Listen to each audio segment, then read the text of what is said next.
नमस्कार दोस्तों।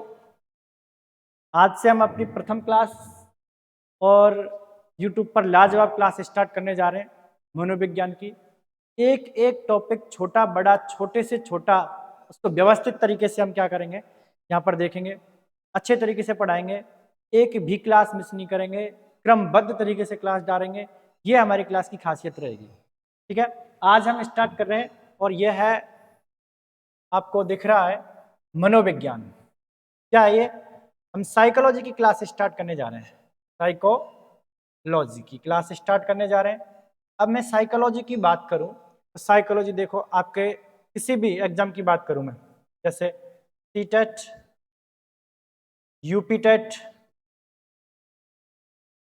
राजस्थान की तरफ जाएं तो REET, first grade, second grade, है ना, ये सभी एग्जामों में पूछा जाता है। C TET, UP TET, REET, और इसके बाद में एच टेट, एमपी टेट, सभी में ये पूछा जाने वाला के सवाल भी निकलते हैं। सी टेट में की बात करूं तो 30 सवाल निकलते हैं। आज हम क्रमबद्ध तरीके से और हमारी क्लास स्टार्ट करेंगे साइकोलॉजी की। और साइकोलॉजी में आज का टॉपिक अपना रहेगा मनोविज्ञान का। क्या रखेंगे? परिचय रखेंगे। मनोविज्ञान का परिचय, परिचय ये रखेंगे। चलिए बात कर लेता हूं। हम बात करते हैं मनोविज्ञान की। किसकी बात कर रहे हैं? मनोविज्ञान। अब ये जो मनोविज्ञान शब्द है, ये एक शब्द से बना है। अंग्रेजी की मैं बात करूं तो एक शब्द मिलता है हमें, साइकोलॉजी। ये शब्द मिलता है, ये अंग्रेजी वर्ड है। ये कौन सा वर्ड है? अंग्रेजी का वर्ड है ये। ठीक है साहब। इसके बाद बात करूं, ये साइकोलॉजी जो शब्द बना है, ये दो यूनानी शब्दों से मिलकर के बना है। कौन से शब्दों से? यूनानी शब्दों से। तो एक शब्द मिलता है आपको साइकी, एक शब्द मिलता है कौन सा? साइकी। और दूसरा शब्द इसमें जोड़ा गया है, वो जोड़ा गया है लॉगस। ये दो शब्द जोड़े गए। साइकी का यदि मैं बात करूं तो अंग्रेजी में अर्थ क्या होता है इसका? इसका अंग्रेजी में बात करूं तो अंग्रेजी में अर्थ होता है साउल, साउल। और इधर में बात करूं लॉगस का अर्थ क्या होता है, तो इसका अर्थ होता है स्टडी। स्टडी क्या होता है? Study, study. और स्टडी इसको बोलते हैं हम क्या? अध्ययन। और या इसी को बोल देते हैं हम क्या? विज्ञान। क्या बोल देते हैं? विज्ञान। इधर साउल की बात करूं तो इसको बोलते हैं हम क्या? आत्मा, आत्मा। ये शब्द बोलते हैं। अब ये जो दोनों शब्द हैं, ये दोनों शब्द यूनानी शब्द हैं। यूनानी कहूं मैं इनको, ग्रीक कहूं मैं इनको, ग्रीस कहूं मैं इनको, एक ही बात है ना, ध्यान रखना।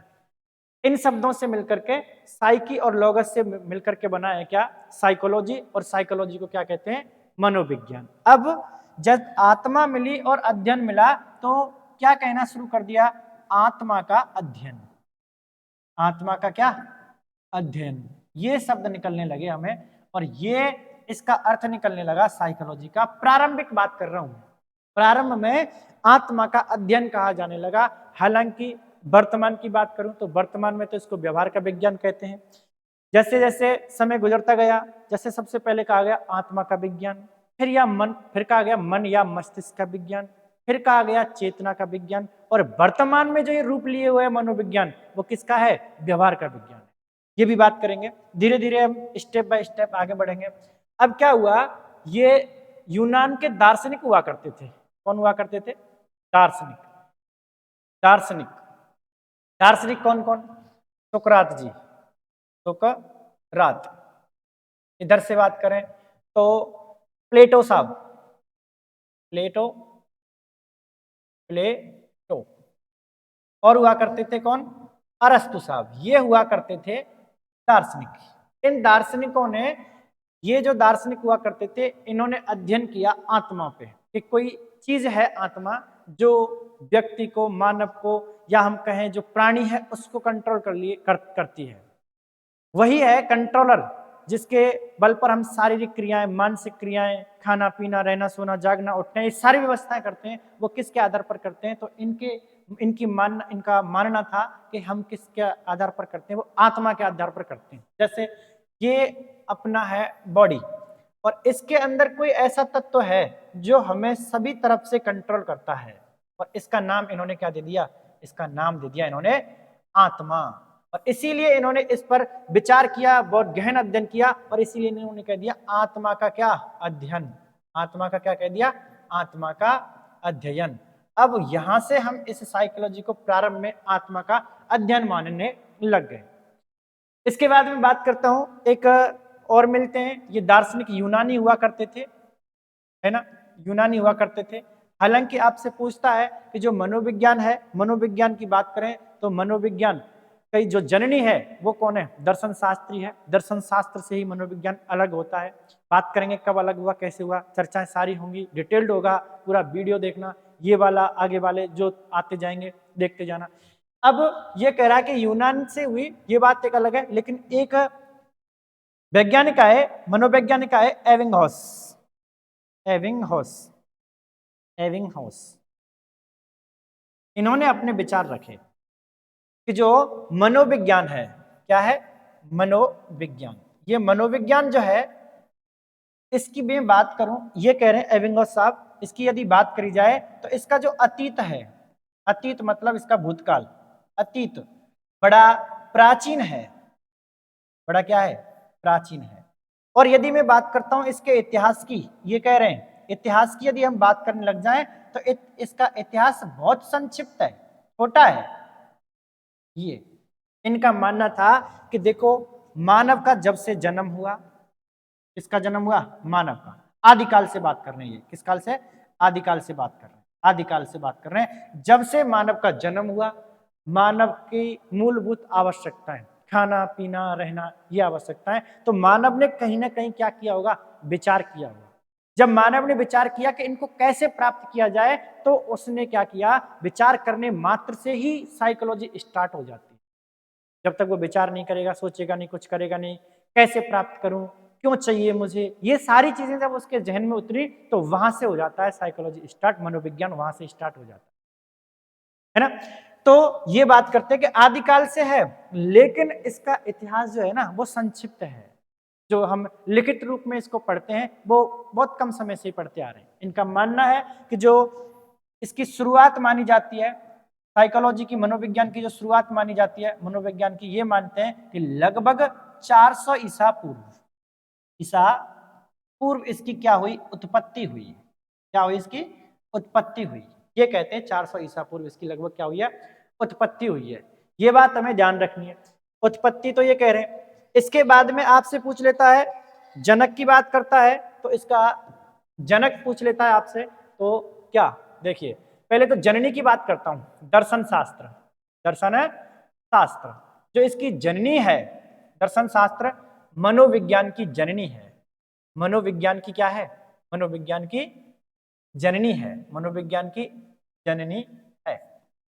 पहली बात तो ये हो गई, दर्शन शास्त्र मनोविज्ञान की जननी है। ये बात भी आपको याद रख लेनी है। साथ साथ आपसे पूछता है कि इस मनोविज्ञान के जनक की बात करें, मनोविज्ञान का जनक, तो मनोविज्ञान का जनक कौन रहा है उसकी भी बात कर लेते हैं। देखिए, मनोविज्ञान के जनक के रूप में एक नाम आपको मिलेगा अरस्तु जी का, एरिस्टोटल, अरस्तु, अरस्तु।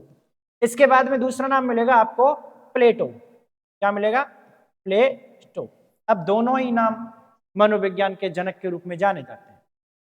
लेकिन ऑप्शन में आपको अरस्तु मिल रहा है तो फर्स्ट प्रायोरिटी आप अरस्तु को देंगे, सेकंड प्रायोरिटी आप किसको देंगे? प्लेटो साहब को देंगे। यदि दोनों ऑप्शन में तो अरस्तु करेंगे, यदि अरस्तु साहब नहीं है तो क्या करेंगे आप? प्लेटो करेंगे। इसके बाद में एक शब्द और आता है, आधुनिक मनोविज्ञान का जनक। किसका जनक? आधुनिक मनोविज्ञान का जनक।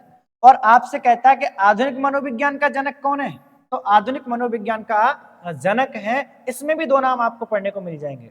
जनक, इसमें भी आपको क्या मिलेंगे? दो नाम पढ़ने को मिल जाएंगे।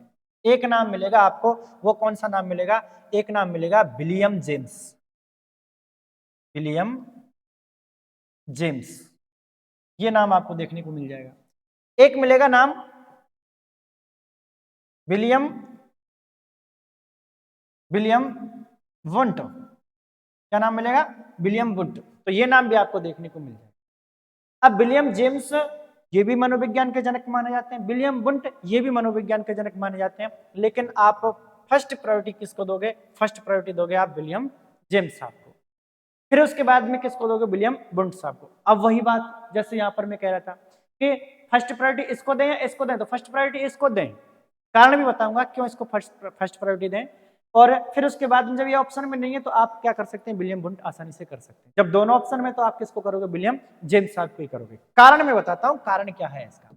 देखिए भाई साहब, मैं पहले बात कर लेता हूं विलियम जेम्स साहब की। विलियम जेम्स, इनकी बात कर रहा हूं, विलियम जेम्स। सबसे पहले तो इन्होंने एक पुस्तक लिखी, इनकी पुस्तक है, और पुस्तक का नाम है क्या? Principle of psychology. क्या नाम है? प्रिंसिपल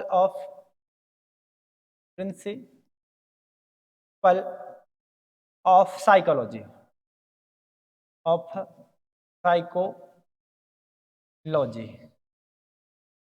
साइकोलॉजी, ये इनकी क्या नाम है? पुस्तक का नाम है।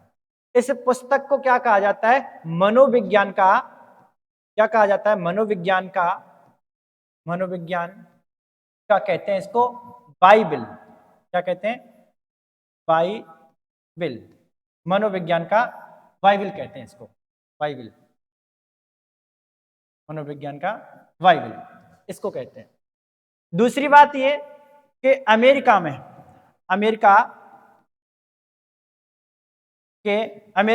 एक अमेरिकन साइकोलॉजिकल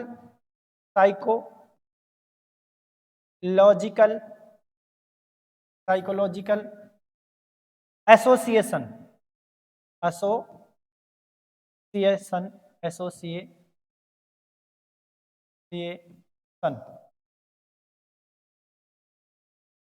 की स्थापना हुई।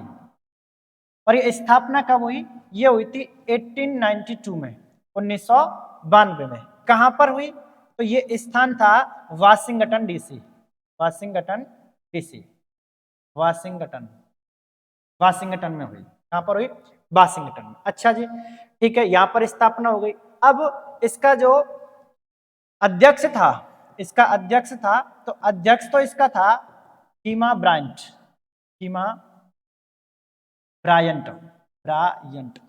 ये इसका क्या था? अध्यक्ष था। लेकिन सदस्य के रूप में कौन रहे? विलियम जेम्स साहब सदस्य के रूप में रहे हैं। अब क्या समस्या रही? अब समस्या ये रही कि इसी बात को लेकर हम साथ में चलते हैं। तो जो भारतीय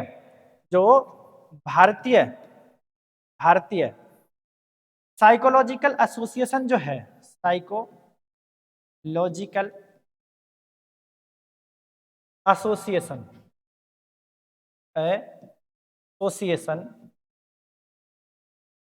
एसोसिएशन अमेरिकन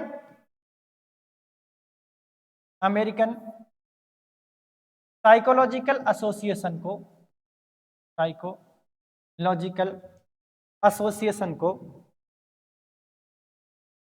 एसोसिएशन को ज्यादा मान्यता देता है, को ज्यादा मान्यता देता है। दो कारण हो गए इसके, मान्यता देता है। ठीक है साहब, ये एक कारण तो ये हो गया, दूसरा ये अमेरिकन वाला हो गया, और इन्होंने पुस्तक लिखी प्रिंसिपल ऑफ साइकोलॉजी, ये कारण भी इनका हो जाता है। इस वजह से विलियम जेम्स साहब को हम किसका जनक मानते हैं? मनोविज्ञान का आधुनिक जनक मानते हैं। ठीक है साहब, इसके बाद में बात आती है कि विलियम वुंट साहब। तो विलियम वुंट साहब को क्यों मानते हैं? इसमें भी बड़ा कारण रहा है। विलियम वुंट साहब को इसलिए मानते हैं क्योंकि इन्होंने क्या किया? इन्होंने 1879 ईस्वी में, 1879 ईस्वी में इन्होंने मनोविज्ञान प्रयोगशाला की स्थापना करी। किसकी स्थापना करी? मनोविज्ञान प्रयोगशाला की स्थापना करी। प्रयोगशाला की क्या कर ली? की स्थापना की। किसने करी है? स्थापना करी है भाई साहब विलियम वुंड साहब ने। अब आपसे पूछ लेता है कि ये मनोविज्ञान जो प्रयोगशाला है कहां पर स्थापना करी, स्थापना स्थान कौन सा है इसका, स्थापना की तो की थी भाई साहब जर्मनी का एक शहर था लिप्जिंग शहर। कौन सा शहर था? लिप्जिंग शहर था। इस शहर में करी और ये शहर कहां पड़ता है? जर्मनी में पड़ता है। तो जर्मनी में इन्होंने किसकी स्थापना कर दी? जर्मनी में स्थापना कर दी इसकी मनोविज्ञान प्रयोगशाला की स्थापना कर दी। इस वजह से विलियम वुंड साहब को क्या माना जाता है? इस वजह से विलियम वुंड साहब को मनोविज्ञान का आधुनिक जनक माना जाता है। कारण दोनों ही बड़े हैं। अब दोनों में से कोई ऑप्शन में एक मिल रहा है या दोनों मिल रहे हैं, तो एक मिल रहा है तो आप विलियम वुंड करोगे या फिर विलियम जेम्स करोगे। यदि दोनों मिल रहे हैं तो विलियम जेम्स को आप फर्स्ट प्रायोरिटी दोगे। चलिए ये बात आपकी हो जाती है। इसके बाद में फिर क्या हुआ? अब बात करते हैं कि जो भारत में मनोविज्ञान का विकास कैसे हुआ। भारत में आया होगा तो कैसे आया? देखिए भारत में मनोविज्ञान का विकास, मनोविज्ञान का विकास, अच्छा ये कैसे हुआ भाई साहब? ये देखिए भारत में मनोविज्ञान का विकास सर्वप्रथम 1915 ईस्वी में। कब? 1915 ईस्वी में, है ना। तो इसमें पढ़ाया गया है सबसे पहले। कहाँ पढ़ाया गया? कहाँ पढ़ाया गया? तो कोलकाता में पढ़ाया गया। कोलकाता में इसको पढ़ाया गया, पहली बार पढ़ाया गया। दूसरी बात 1916 में इस मनोविज्ञान विभाग की स्थापना की गई। कहां पर की गई? कोलकाता में मनोविज्ञान विभाग की स्थापना की गई। किसकी स्थापना करी गई? मनोविज्ञान विभाग की स्थापना की गई। तो ये भी कहां करी गई? कोलकाता में। कोलकाता यहां पर की गई। और इसके बाद में बात करते हैं 1916 में ही क्या हुआ? 1916 में ही भारत में मनोविज्ञान प्रयोगशाला की स्थापना करी गई। मनोविज्ञान प्रयोगशाला किसकी स्थापना करी गई है? मनोविज्ञान प्रयोगशाला की क्या करी गई? करी गई भाई साहब स्थापना। ये भी बात साथ साथ याद रखनी है। अब ये सारे के सारे काम, ये तीनों के तीनों काम करने वाला कौन था? तो एन सेन गुप्ता जी थे। कौन थे? एन सेन गुप्ता। इन्होंने ये सारे काम किए थे। पहली बार पढ़ाया 1915 में। किसने पढ़ाया? एन सेन गुप्ता ने। विभाग की स्थापना किसने करवाई? अलग से विभाग बनवाया गया साइकोलॉजी का कोलकाता में। तो कोलकाता में विभाग की स्थापना करवाने वाले कौन थे? तो एन सेन गुप्ता जी। और प्रयोगशाला की स्थापना कर दी इन्होंने एन सेन गुप्ता साहब ने। इन्होंने प्रयोगशाला की स्थापना कैसे करी? इसलिए और ऐसे कर पाए क्योंकि इनका जो गुरु हुआ करता था, और इनका गुरु का नाम विलियम वुंड है, क्योंकि विलियम वुंड साहब ने ही पहले सर्वप्रथम प्रयोगशाला की जो स्थापना करी है वो किसने करी है? विलियम वुंड साहब ने करी है। अब भारत में आए बात, तो भारत की मैं चर्चा करूं तो एन सेन गुप्ता जी उनके शिष्य हुआ करते थे। तो गुरु से प्रेरणा लेकर के इन्होंने मनोविज्ञान प्रयोगशाला की स्थापना कहां पर कर दिया? तो ये सारे काम कहां पर हो गए? स्थापना कोलकाता में। कहां पर कर दिया? कोलकाता विश्वविद्यालय में इन्होंने स्थापना कर दी।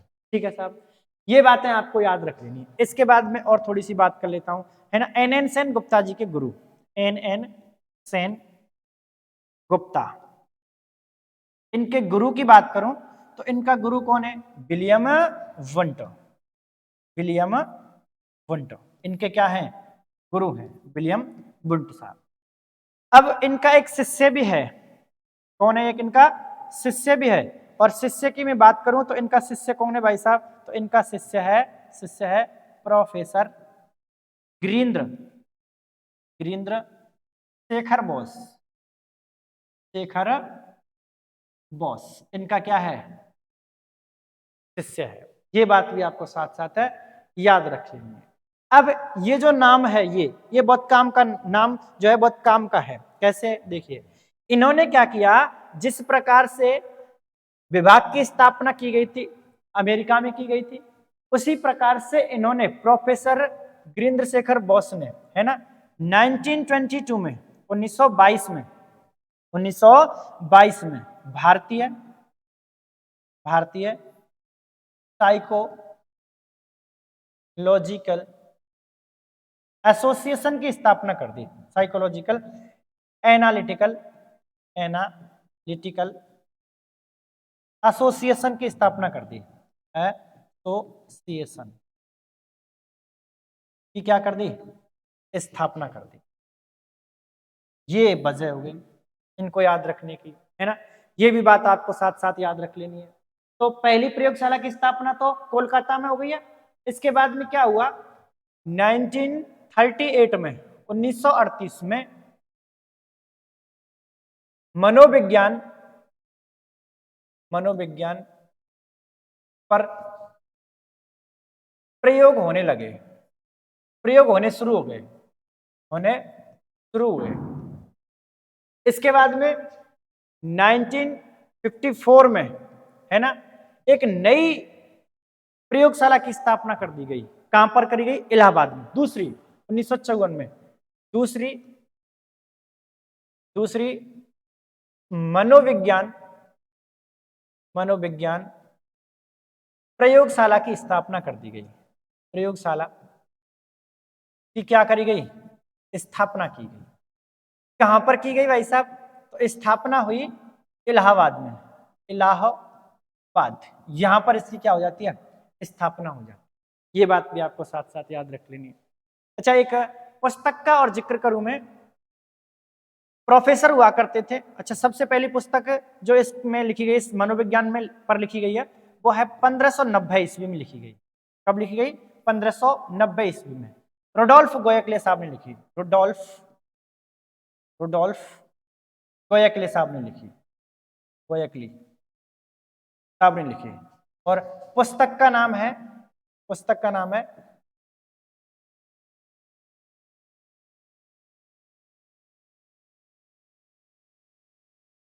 जिया, साइकोलॉजिया। ये पुस्तक लिखी, है ना। और इस धीरे धीरे इसी नाम का क्या होने लगा? धीरे धीरे यही नाम परिवर्तित होते होते होते होते नाम हो गया साइकोलॉजी। क्या हो गया? साइकोलॉजी, ये हो गया। ये नाम को प्रसिद्धि दिलाने वाले, इस नाम को प्रसिद्धि दिलाने वाले कौन है? तो इस नाम को प्रसिद्धि दिलाने वाले, यानी कि जो साइकोलॉजी शब्द है, इसको सर्वप्रथम प्रयोग में लाने वाले हैं। वैसे पुस्तक लिखी है साइकोलॉजिया, वो रुडोल्फ गोयकले साहब ने लिखी है ना। मनोविज्ञान की प्रथम पुस्तक है ये, प्रथम पुस्तक है ये। किसकी? मनोविज्ञान की, है ना। मनोविज्ञान की प्रथम पुस्तक। इधर से बात करते हैं साइकोलॉजिया पर। नाम की प्रसिद्धि दिलाने वाले कौन है?